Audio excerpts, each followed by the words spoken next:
Happy Comic-Con, everybody! Woo! I am fired up as Comic-Con got kicked off yesterday. I'm so excited, and I haven't had a chance to officially say Happy Comic-Con yet. But you know me, man. My name is Corey, better known as the C-Man, and I am officially saying Happy Comic-Con as it is Friday morning, July 20th, and we have one full day finally in the books out in San Diego. As you can see, I'm home here in Jersey, not participating in person with the con, but certainly participating in following the con. And if you want to follow the con too, that's what the C-Man is here for. That's what he is showing up to do, man. He's here to give you everything he can about the con this weekend. If you are on the YouTube page, as you are right now watching this video, you can be sure to expect to see one of these every morning, recapping the day before. As we kind of rip through the coverage today, I'm gonna give you my 5 favorite things from yesterday, as well as like some of the other things going on at the con. That might grow to 10 by the time we get to Saturday, as there'll be a lot going on. Certainly, will be a lot going on today, and there was a lot going on yesterday, man. So let's get into it. Let's have the C-Man give you what you want, but also if you want to follow along live, and keep up to date with news and trailers and things that are dropping, go follow the C-Man on Twitter at cinema_sit-down. There I'll be tweeting myself as well as liking and retweeting anything that I see that's really cool going on at Comic-Con. Did that all day yesterday. But let's get into the stuff that you're here for. Pull up a chair, take a seat. Let's recap day 1 at Comic-Con. We are at an estimated over 130,000 people showing up in San Diego. This is the hot spot in America right now, man. People are pumped for Comic-Con. It is so exciting. It's one of the best weekends of the year, especially for us nerdy folk.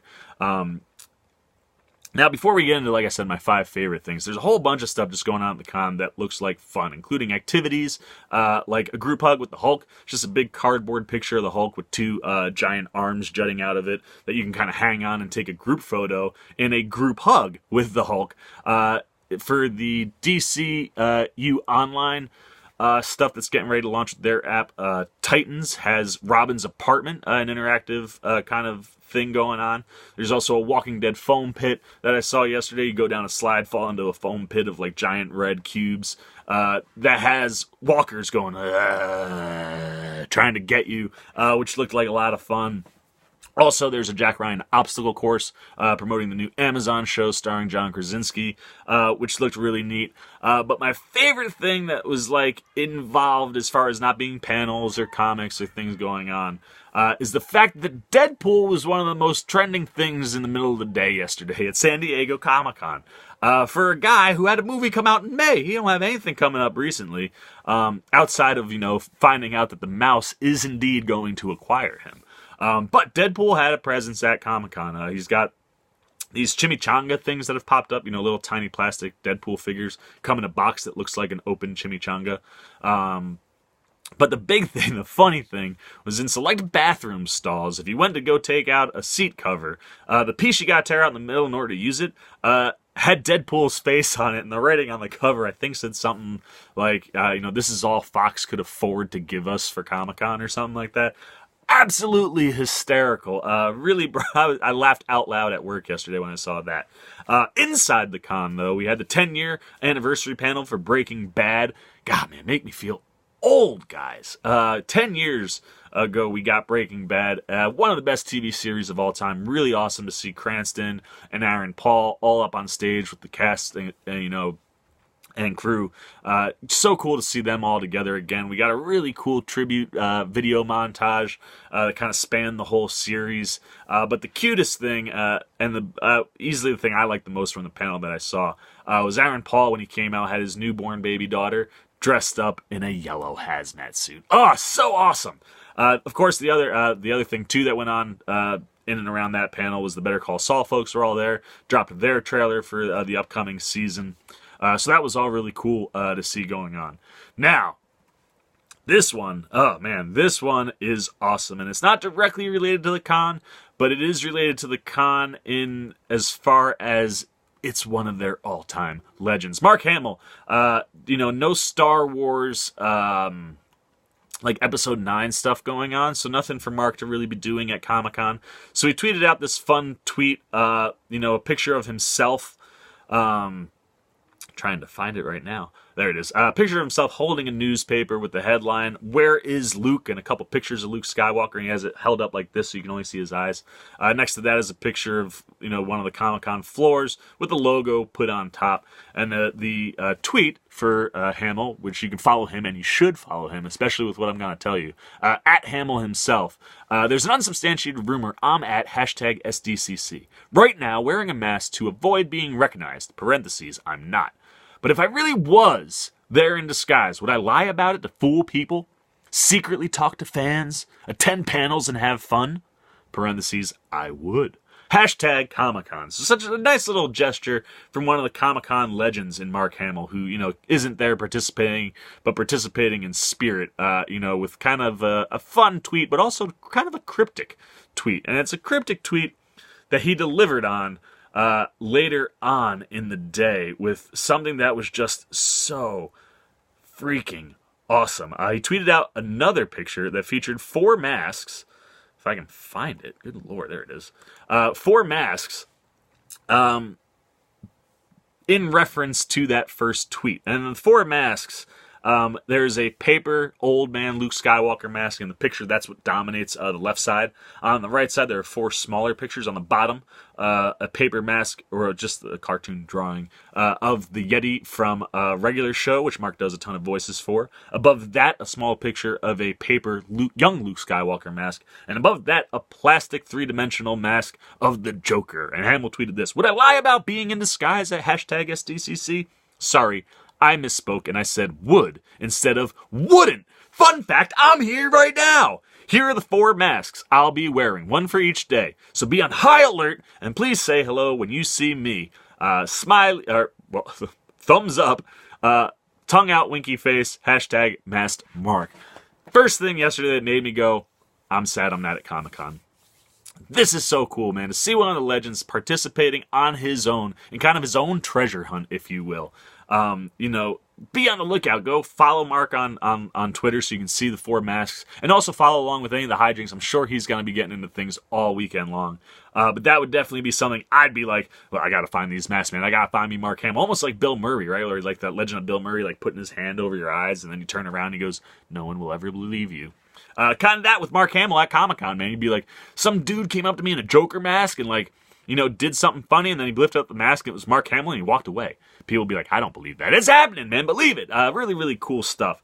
And then finally, before we get into my top 5, real quick, not quick, but a big news item for Walking Dead fans. On the IMD boat with Kevin Smith, Alex Kirkman, the creator of Walking Dead, confirmed Andrew Lincoln will be departing the show. Also told us... Sorry, Lincoln, huge fan of the show, loves the fans so much, wants to go out in a just deserved fan, like a way fans want to see. And Kirkman did also indeed confirm that it will be a big, amazing Walking Dead send-off for Andrew Lincoln's character. So a big thing to be on the lookout. One of the few TV shows that are on my list that I haven't quite gotten all the way into yet is Walking Dead. That big news for them. But now we get into the stuff for me. These are the 5 things that popped the most. And the first one kind of caught me by surprise. But Iron Fist had its panel yesterday. And it had like a really cool lead up into its teaser trailer drop where the logo for Iron Fist is kind of like a neon green sign of the symbol, and they did neon numbers that were kind of in that style, counting from 15 down to 1 as we worked our way up. So I like that. You scroll through their Twitter, kind of counts down in video form, and then they drop the teaser. But we also learned some things too, man. We learned that Finn Jones has been working hard with some top-notch folks. One of the big problems with the first season of Iron Fist, and even him in the Defenders, even though it was a little improved, he had a very short time window to train, and it showed. The fight choreography was very simple and weak, and it wasn't very put together. It didn't look good. The other thing, too, is that he constantly was saying, "I'm Danny Rand, the immortal Iron Fist, protector of Kunlun." Stuff like that drove fans crazy. So, of course, you got to address that. And they did, a little bit in Defenders. I liked Danny Rand a little bit more. You could see Finn was working hard, but still not quite there. One of the things they announced is for this season, they went and got Black Panther fight coordinator. Where'd it go? Clayton Barber to come do the fight coordinating for Iron Fist Season 2. And apparently they showed some clips that were all fight action sequence heavy. And they also, in the teaser trailer, I loved the teaser trailer. I saw this trailer, obviously not the exclusive clips that are just Comic-Con clips, but the teaser trailer that was released got me actually excited again for Iron Fist. I'm really pumped, man. I feel like Finn Jones has definitely been working hard, and the teaser shows that too. And what I love is the teaser, right up front, the two things that everyone hated. He ain't talking about being Danny Rand, the Immortal Iron Fist. He's talking about being in New York City, defending Hell's Kitchen for Daredevil, who he promised he would do that for in Defenders before we saw what looked like Daredevil dying, but of course at the end, spoilers, Daredevil is indeed alive. But the rest of the Defenders don't know that, and Danny says, I'm going to protect New York now. This is my city. And he says that in the trailer, and you can tell just from his vibe and his tone that is going to be the driving force of this season. So excited about that. And then the other big thing this trailer does, it puts the fight in right on display up front, man. Danny comes down this alleyway, and he runs into two dudes. Boom, boom, boom, boom, boom, boom. Fights them. Choreography already looks a lot better. He has a big punch that hammers the dude. Doesn't even have to use the Iron Fist, and you can tell he's stronger, and he looks better doing it. And then about 6 more dudes start coming, and as Danny's kind of doing the voiceover, he jumps up, you see the fist light up, and as he starts to come down, boom, Iron Fist. I believe it comes out in September. Gave us the date. I'm legit jacked for it, man. It looked good, and I love the approach of saying, okay, we know what our problems are. We're going to throw that right in your face with the first thing you see, and already you can tell it's better. I've said it. Like I said, Finn Jones had a very quick turnaround and didn't have a lot of time to train for season 1, so he kind of had to edit and do things around that, and it showed. And you could tell that it bothered him, and you could tell that he was going to put the work in, and already it's paying off. Number 4 for me comes from the Predator panel. We had Shane Black there with the whole cast, and Black kind of talked about what's going on with the movie, and how the aliens that came here that never came back kind of pissed off the aliens up there, and they collect all the DNA of all of the different species that they conquer, and they have some juiced up aliens that they're going to send over this way. And we saw that in the trailer, the full trailer that came out. We saw the giant alien, but apparently at the con we got to see giant alien versus regular sized alien, and people were loving it. So definitely something exciting to be pumped about as we head into the Alien movie, I believe this fall, where we're going to get to see the big alien and the little alien. We're going to get alien on alien action, not just alien on human action. So that's kind of really cool. It was definitely a big thing being talked about on social media and all over the place. And Shane Black also made sure to mention that it was big, as far as they wanted to focus in on what the aliens do, man, right? Speed, agility, cunning, super smarts, war machines. You attack and retreat. They're just masters at what they do. And that's what they wanted to focus on. And then when they got the R rating, he's like, then we got that R rating. And that kind of made you think Shane Black's going to go some places that you hope you'd get to see in a Predator movie. So that was kind of fun. Number 3, another TV show that, yes, I am not yet onto, but is huge at the con always, has a huge following. Number 3, Doctor Who's panel was yesterday. Dropped their first trailer and announced the season date premiere for season 11. As we know, this is the first season for new lead Jodie Whittaker, and she was on hand getting to display the new sonic screwdriver, but also got a really, really nice support piece from former alum John Barrowman, who had his own panel later on in the day, and he expressed how excited he is for Jodie Whittaker. And when asked why he's excited, he said, she's a strong lead, she's really smart, she can do everything, and she's going to bring you a strong female character that's going to take you on great adventures that I'm just really excited to see. Really awesome endorsement from former alum John Barrowman, who you're probably more familiar with now from Arrow on the CW. He plays Merlin. But the other thing that came out of his panel, which kind of ties into this Doctor Who bit, one of the images that's probably going to be burned into everybody's brain and people will be talking about all weekend. He came out in a John Barrowman fashion, in a bedazzled Captain America sparkly costume with a sparkly shield on his back in sparkly silver high heels. It was phenomenal. Crowd loved it. Pictures were all over the place yesterday. Definitely go check those out. But The big focus, of course, at the Doctor Who panel was Jodie Whittaker, and, the trailer. Like I said, we get to see the sonic screwdriver briefly in the trailer, but Jodie Whittaker had it with her on full display. So definitely go and check out everything that was going on over at that panel. Now, one of the big winners from the day involved in a lot of different areas. I put them all together for number 2, and that's the DC everything. DC had a real nice day. They are looking to win this con. No Marvel presence going to be in Hall H on Saturday. And, like I said, there is a Marvel presence, like at the con, just not from the studio, as far as like being in Hall H. And DC wants to capitalize that and just own this weekend. And they had a very big day, first day at the con. The Aquaman booth was on display, and so cool, man. You walk under the Aquaman A, and when you come into the booth, it's kind of set like you're underwater. Mattel has a big display in there showing off all of the toys, including all of the Atlantis set pieces that look awesome. And you got like Aquaman riding sharks and dolphins, and it's really cool the way it's set up. That also looks like it's underwater.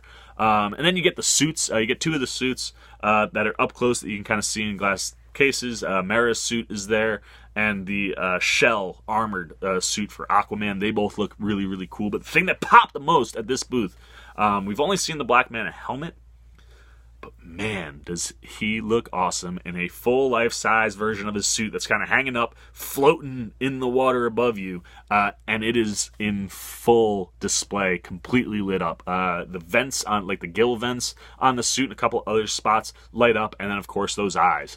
Now the comic books, bright red, hard to get correct on screen, and it looks like they're taking more of a reddish orange look to the glow, but it still looks so cool off that dark black suit. So that really did. That was the thing that popped the most at that booth. Really cool stuff. And of course, Saturday going to be the big day when we get their panel and trailer. Also, the Shazam booth out there, we got to see in also in glass display case up close the Shazam costume and suit, and that has the lightning lit up, and that looks really cool. I really like the suit more when it's turned on, and it pops. So you got that going on there.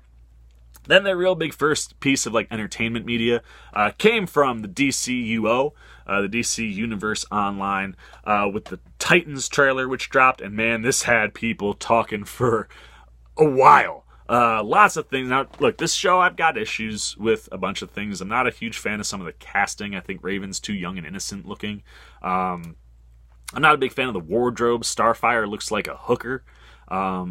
Beast Boy, just green hair. Lots of things to be worried about. And the trailers show that that's not all as it seems, even though these are their costumes. Beast Boy does have green tint to him, but it's like a really transparent kind of overlay. It looks weird. It didn't look good, and he doesn't turn into anything in the trailer, which still has me concerned that we might not see him turn into green animals. But Starfire did indeed look a little bit better. One of the things, too, that I don't like is that her eyes don't glow, or they're not a different color, but when she uses her powers, they do change. And her whole body kind of glows when it does, and that kind of makes the hair look a little bit better. And that looked like it could be interesting. I love what they're doing with the Raven character. Like I said, I just don't like the casting. But the big winner from this trailer, Dick Grayson, Robin. He was awesome. His suit is phenomenal, and he has the biggest sequence in the whole trailer. He comes down, there's 5 bad guys, and the guy's like, "Where's Batman?" And this is the thing that everybody was talking about. Beats up these 5 dudes in bloody fashion, man. There's blood flying, there's gunshots, Robin's blood on his face, he stomps a dude's face, and right after he does that, he goes, "Batman." Yeah, that's right. Robin said F Batman in the trailer. And I was wondering, at the beginning of the trailer, you get a TVMA. I was like, wonder what that is, man. I guess a lot of blood.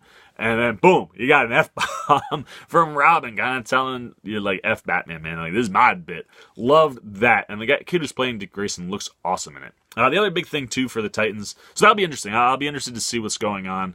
Definitely going to be Robin heavy, which maybe, and Raven heavy, it seems. But that could be maybe a win. I don't know. We'll see what happens. But the Robin stuff definitely looked cool. And the F Batman, big stuff yesterday. But the other big thing, too, is that Jeff Johns confirmed that Jason Todd will also be in the show. So that'll be interesting. It makes me think that they might go to some Ra's al Ghul stuff. But it'll be interesting to see 2 Robins on the show, and we'll see how that plays out. Then, after that, the real big win for DC yesterday was all about the comics. They had tons of comic announcements, and I'm very excited for lots of them. First up, Jeff Johns just dropped a ton of stuff yesterday. Also on the DCUO app, you're going to get Stargirl being brought to life. Jeff Johns, the driving force behind that. He's also going to be taking over and relaunching Shazam, bringing that back, as well as a new book called Killing Zone.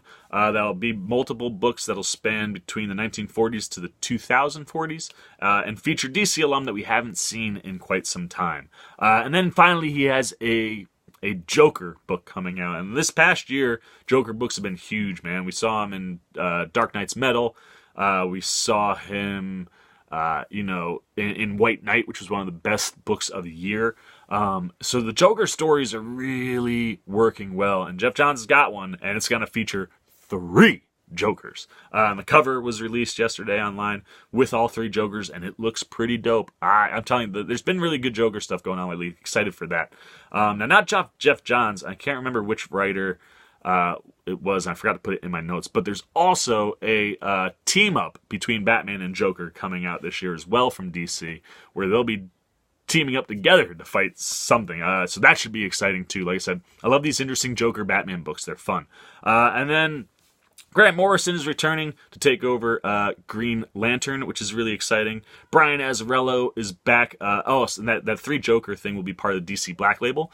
Also, what Brian Azzarello is back for with a Batman book called Batman Damned, which apparently will take Batman out of his comfort zone. So that'll be interesting. Really excited about that. And finally, Kelly Sue DeConnick is coming in to take over Aquaman. So hopefully we get some new, fresh, fun things there with that character. But overall, a very big first day. But the big thing yesterday had to do dun dun dun dun dun dun dun dun dun dun dun dun. Star Wars had the biggest drop yesterday, and it came from the one guy over at the Star Wars area that people aren't mad at or don't dislike, and that's Dave Filoni. Kathleen Kennedy's had a tough run since Last Jedi, and with the $84 million opening for Solo, a lot of fan backlash, but everybody loves Dave Filoni. Dave Filoni showed up with news that had Star Wars fans ecstatic. He comes out, drops this thing, it says hashtag Clone Wars saved. For years, people have been hashtagging save Clone Wars to get it back. They don't want to see that show disappear. Well, it's not, man. It is back. Dropped a trailer, dropped a release. I think they dropped a release date, maybe. It's going to be on the Disney streaming app, and Dave Filoni very excited about that, and the Star Wars fans very excited about that. So big kind of swoop in from the Disney group to steal a little bit of the DC thunder yesterday with the big drop that, yes, indeed, Clone Wars will be back. So, oh man, what a humongous just announcement for them, right? You need something positive in the Star Wars world, and it looks like Dave Filoni is about to have another W under his belt. Again, I keep saying it. Just give him Kathleen Kennedy's job, man. Let him be the creative side and go find a business person. But everything with Dave Filoni seems to work, and Star Wars fans love him. Clone Wars is back. Big news. Can't wait for that. So that's it, man. That was it. Day one at Comic-Con was huge. Real big day. And they're only going to get bigger, man, as we get into the beginning of Friday here. Really excited for Comic-Con this weekend. So that's all the Seaman's got to say about day one. What do you got to say about day one? Are you at San Diego Comic-Con? Are you following along at home? Hit those comments. Let me know what you've seen, or if you're there, what you've been able to participate in that you absolutely loved from day one at San Diego Comic-Con 2018. As always, if you like this video, please give me a thumbs up. And if you're new here, please hit that subscribe button and the little bell so you get alerts every time the Seaman makes a new video. And of course, every time I drop a new Comic-Con update. For the Seaman Cinema Sit Down Comic-Con 2018 style, I am the Seaman, and I'm signing off. Peace!